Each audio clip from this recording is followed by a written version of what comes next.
lung khang su mà tiếng reo lô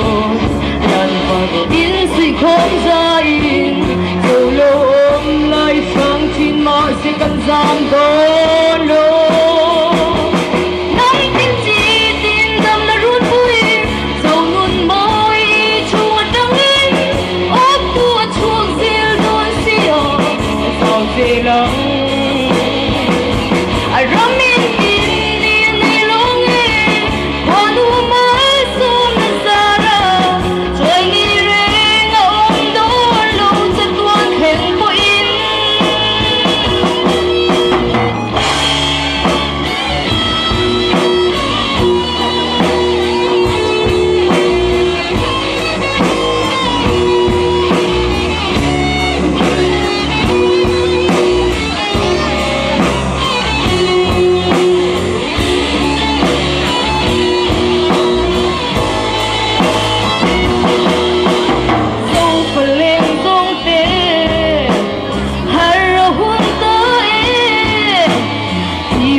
thật là tu điên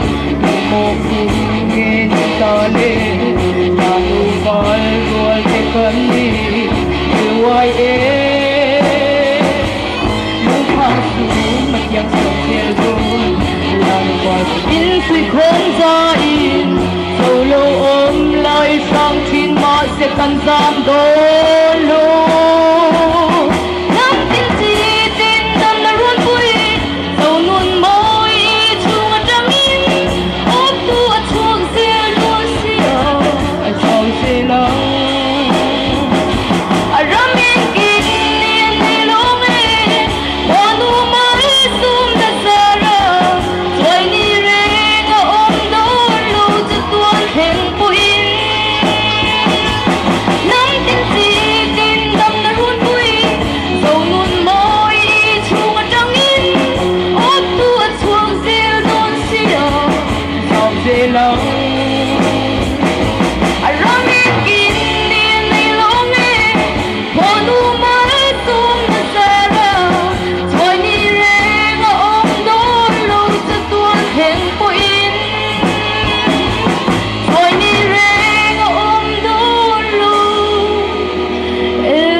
Kalone